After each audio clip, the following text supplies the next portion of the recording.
Bueno, seguimos con la segunda parte de la clase.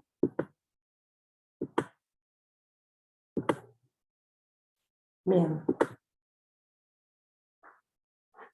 Bueno, habíamos visto todos los delitos y seguimos por la parte de infracciones que, como comentamos antes, es de un carácter menos grave que el delito. Entonces, como infracciones tenemos al contrabando menor, que se da cuando el valor en plaza de la mercadería fuera menor a $500.000. Y en este caso se aplica una multa como pena de 2 a 10 veces el valor de plaza y se decomisa la mercadería. Todo lo que tenga valores en el tema de infracción va variando con el tiempo, obviamente. Cuando es en dólares, tal vez la variación sea menor y en plazos más amplios, y por eso obviamente es la moneda que se utiliza para este caso, ¿no? Para todo el tema de aduana, hablamos mayormente en dólares. Después, cuando se trate de tabaco y derivados, se considera el menor valor a $160.000, con decomiso y destrucción. Y en caso de que no se pueda hacer el decomiso de una mercadería, se aplica una multa de igual valor al valor de la mercadería en plaza. Como ven, no se establecen penas de prisión en este caso, en las infracciones. Y es para situaciones donde el perjuicio económico no es tan grande como cuando sea un delito. Bueno, esto ya lo habíamos comentado con el tema del control aduanero, los canales, el tema de realizar bien la declaración, las herramientas que tenemos al respecto, porque es una de las piezas fundamentales para luego tener, digamos, un proceso general, ¿no? En la liberación de la mercadería correcto, digamos, que fluya y que no haya inconvenientes. Por eso tenemos una declaración inexacta y otras diferencias injustificadas. Ya lo habíamos comentado que el servicio aduanero lo que hace es que se basa en lo que se denomina un despacho de confianza para efectuar el control, ¿no? Por eso también el control de canales es aleatorio, porque cuando sale verde, canal verde, no hay ningún tipo de control. Cuando sale naranja, el control se ejerce sobre la documentación, y cuando sale rojo, sobre la documentación y la mercadería en sí. Como no es conocido que el canal va a salir, lo correcto es hacer la declaración exacta, prolija, pulcra, todo el tiempo. Pero bueno, es lo que funciona, y porque no habría otra forma eficiente de realizarlo. Entonces, debido a que se realiza este despacho en confianza por parte de la aduana, también la aduana supone que los auxiliares del comercio que ejercen esta declaración tienen los conocimientos específicos y conocen las sanciones previstas para o que ocurren si no lo hacen correctamente. Entonces, el sistema, digamos que se nutre de las declaraciones que se efectúen, se vayan efectuando. Y estas declaraciones se presumen bajo los principios de veracidad y exactitud, como habíamos dicho antes. Los elementos que deben existir para que sea considerada una declaración inexacta ya, motivo de una destinación u operatoria, digamos que debe diferir de lo que se considere en la comprobación y tiene que producir además un perjuicio fiscal, donde el ingreso menor de divisas sea evidente, digamos, para la administración de aduana, y en este caso, bueno, la multa establecida es de 1 a 5 veces el importe de perjuicio fiscal. Después, en el caso de una transgresión a una prohibición de importación, con la declaración que se ejerza, no se logre violar esta prohibición, va a ser la multa de 1 a 5 veces el valor de la mercadería. Y para el ingreso o egreso injustificado de divisas, también la multa va a ser de 1 a 5 veces la diferencia de que se egresó o ingresó de más, ¿no? Entonces, tiene que haber producido esta inexactitud todos esos perjuicios. Y para cada uno va a haber una sanción distinta. Bueno, pero también tenemos supuestos que la aduana tiene en cuenta donde no se va a sancionar esta declaración inexacta. Va a existir porque la diferencia va a estar dentro de lo que en realidad es y lo declarado, pero las características de esta diferencia van a hacer que no lleve ningún tipo de sanción. Entonces, ¿cuáles son los casos? Si esta inexactitud surge de la simple lectura del documento, un error de tipeo, error en la divisa, algo que no haya sido intencional y que si la aduana controla se sepa que no se tuvo la intencionalidad y que está a simple vista, entonces la intención no fue tampoco de ocultarlo, sino que es un simple error que sucedió. Luego tampoco se sanciona si causa un perjuicio fiscal, pero menor a un monto establecido anteriormente, ¿no? En este caso se exime de la infracción, pero se debe pagar la diferencia. El beneficio no fue intencional de percibirlo, pero igualmente se va a tener que abonar lo que es real. Entonces, si la diferencia también en la posición arancelaria, que es este código identificatorio de las mercaderías que lo mencionamos anteriormente en otras clases, y que lo vamos a ver más adelante, ¿por qué también es tan importante? Porque puede llevar es el principal, digamos, elemento de una declaración inexacta. Entonces, si esta diferencia, si este código que se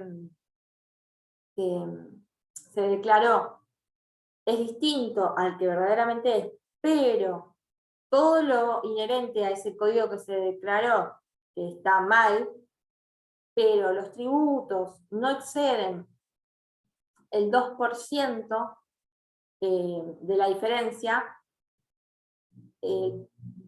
también se considera que no es una declaración inexacta.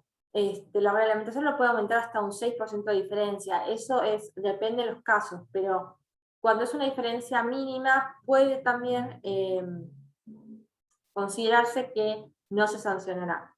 No digo que es seguro porque obviamente todo es a criterio de la aduana, como mismo la simple lectura del documento o algún error que a uno le parece obvio, pero si la aduana no lo pasa como tal, obviamente va a entrar dentro de una infracción. Así que estos son los supuestos y como tal queda a criterio de la aduana y pueden ser sancionados o no, pero también está la posibilidad de que no ocurra nada.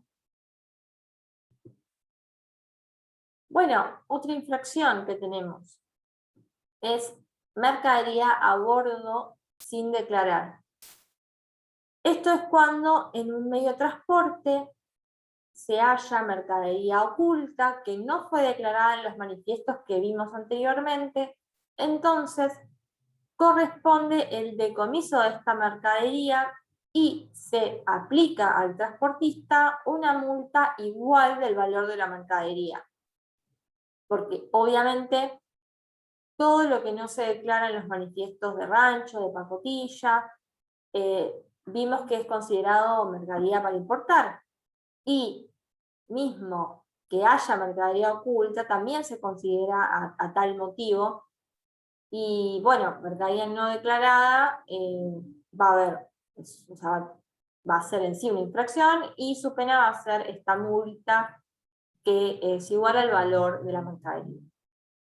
Ahora, si la mercadería fuera de importación o exportación, además está prohibida, la multa puede elevarse hasta 2 veces su valor en plaza. O sea, no solamente se estuvo ocultando mercadería, sino que esa mercadería está prohibida en el país, entonces por sus características, la multa está la posibilidad de que se duplique.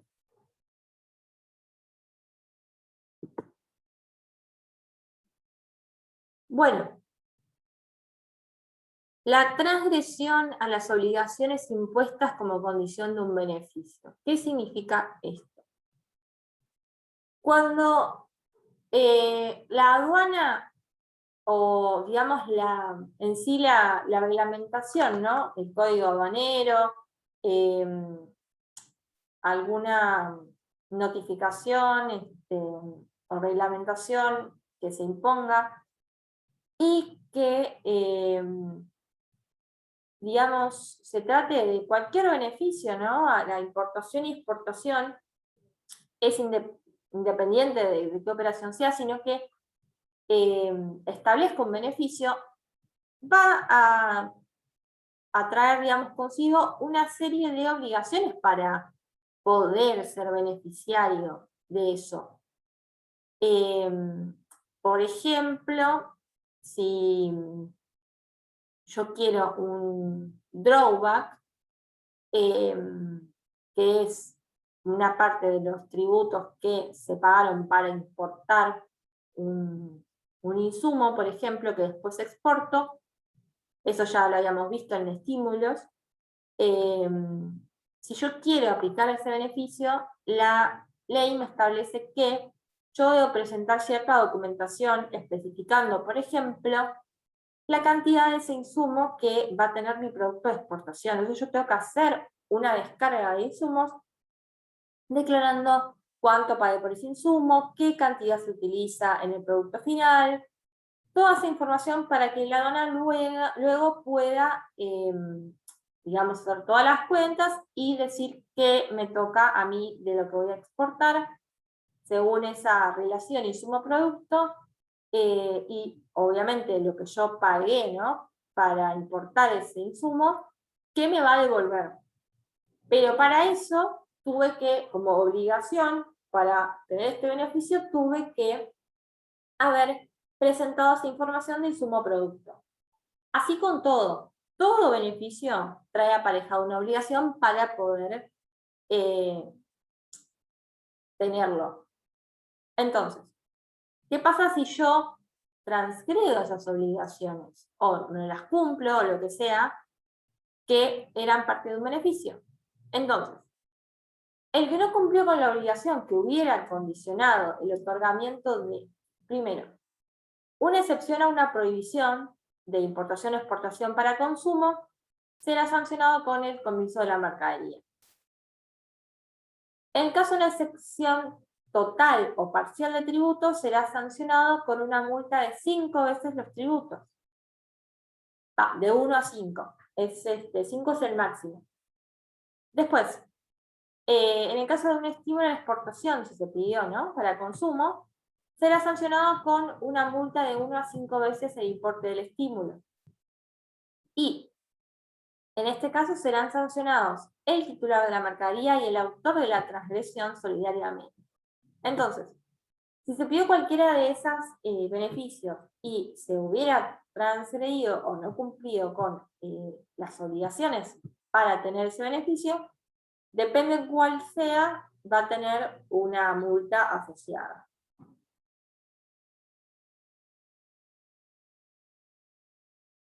Bueno, tenemos también como una infracción a la transgresión a los regímenes de destinación suspensiva. Estos regímenes los vamos a ver más adelante con las distintas destinaciones, que igual habíamos ya hablado que la destinación literalmente es el destino que le voy a dar a la mercadería. Lo que yo declaro que voy a hacer con esa mercadería. Entonces, tanto para la importación como la exportación. La destinación suspensiva también, como para decirlo general y que entiendan el concepto, es, yo declaro que la mercadería va a quedar en el país o la voy a exportar por un tiempo determinado. No es para consumo, no es definitiva, entonces se llama suspensiva.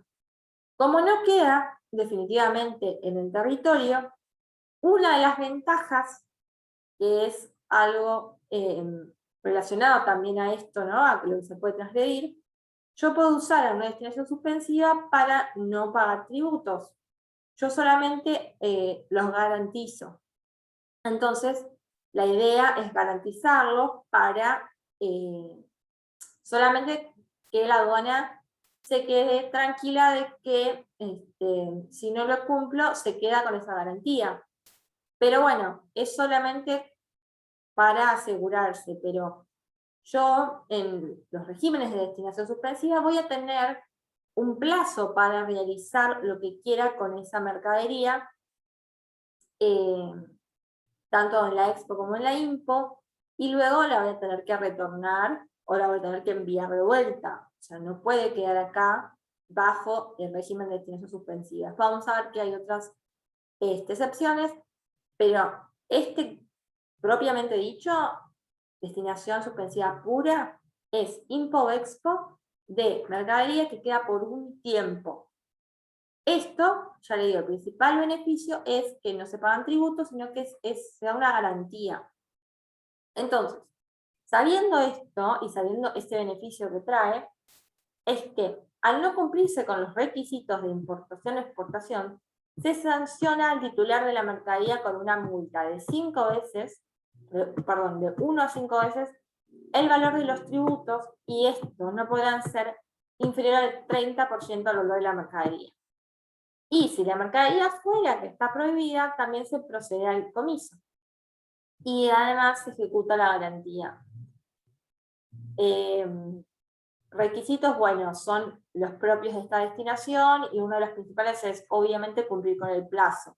Entonces, si no se llega a cumplir con estos requisitos, tenemos estas multas más la ejecución de la garantía, más el decomiso de la mercadería en caso de ser mercadería prohibida. Puede ocurrir todo esto.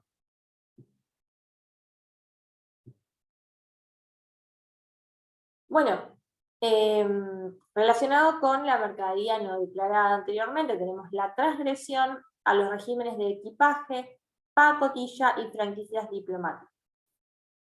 Entonces, cualquier pasajero o tripulante que introduzca mercadería o pretenda introducir como equipaje o pacotilla y no perteneciera a esa categoría, la multa será de 1 a 3 veces el valor de la mercadería. Y si encima estuviera prohibida, también se decomisa.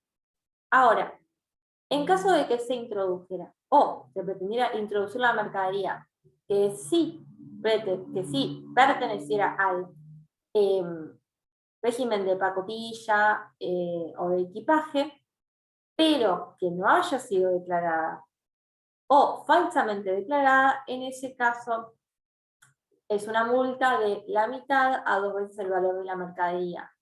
Pero esta tampoco tiene que ser menor a los tributos que le correspondieran si esa mercadería se importa. ¿Sí? Entonces, tenemos que si la pretende introducir, o sea, importar la mercadería que no fuera del régimen de pacotilla o de equipaje, se aplica una multa de 1 a 3 veces el valor de la aduana.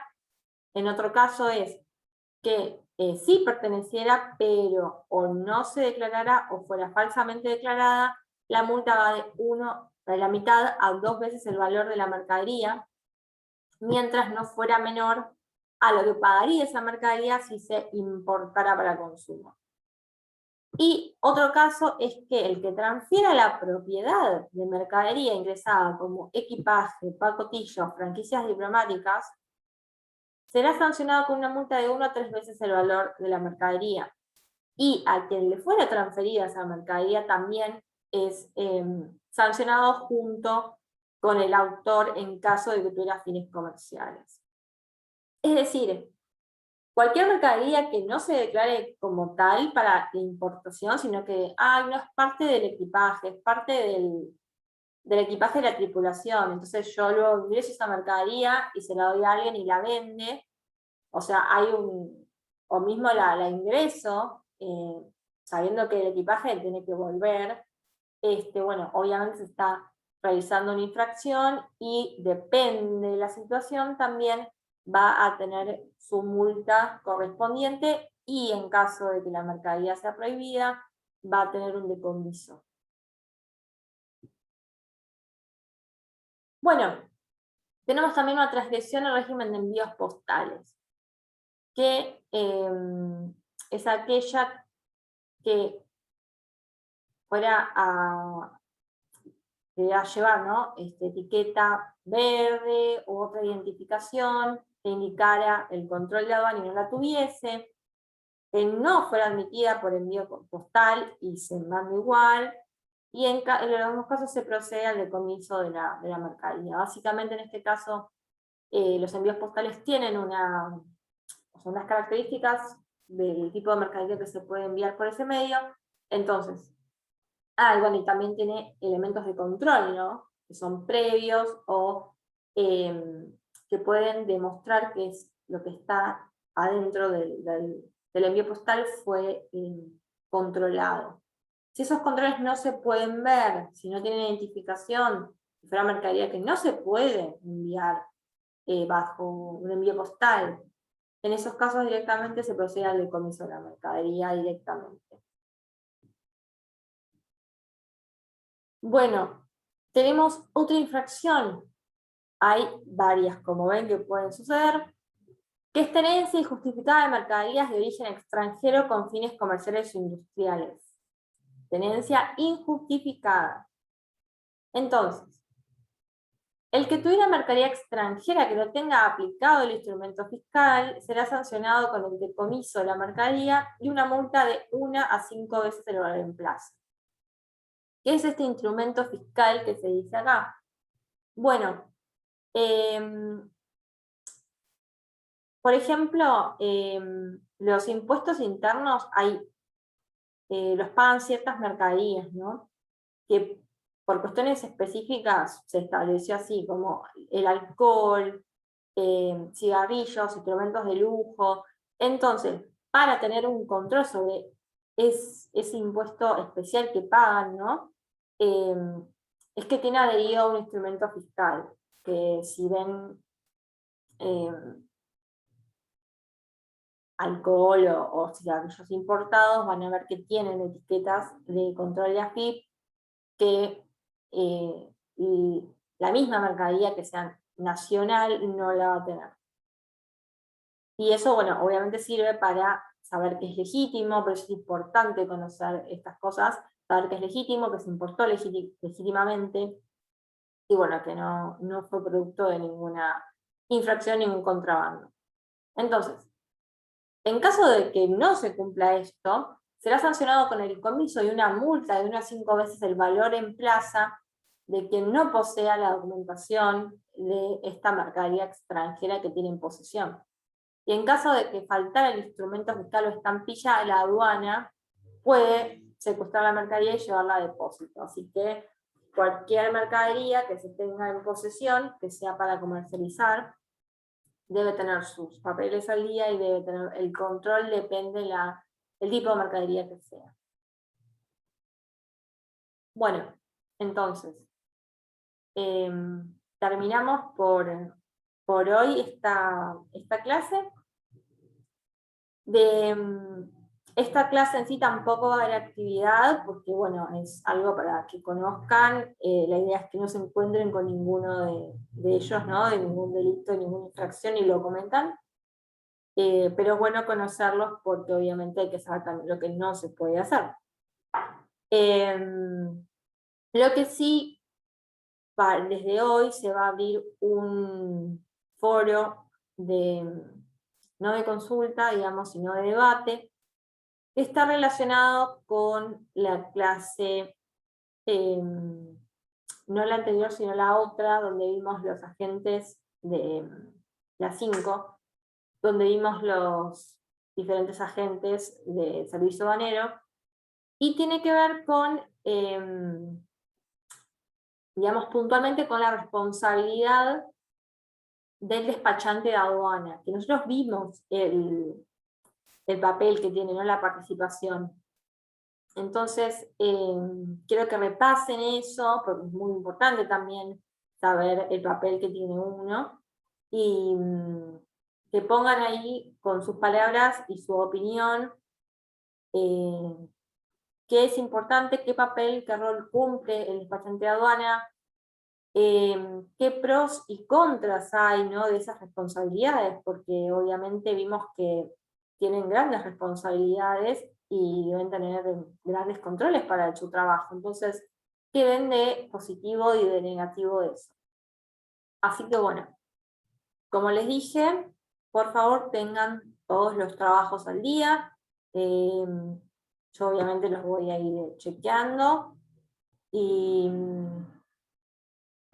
participen en este foro de debate también. Todo se califica. Y ya en el módulo que viene, el módulo 3, vamos a empezar con la parte práctica, con la parte del día a día. Así que a estar más atentos que nunca, porque es los instrumentos que se van a ver y que va a pasar por ahí, digamos, el trabajo. Así que nada, los dejo, tengan un buen fin de semana y chequen de nuevo las clases, cualquier duda que tengan me avisan, y nos estamos viendo el sábado que viene ya con el módulo 3. Así que bueno, nada, hasta el sábado que viene. Adiós.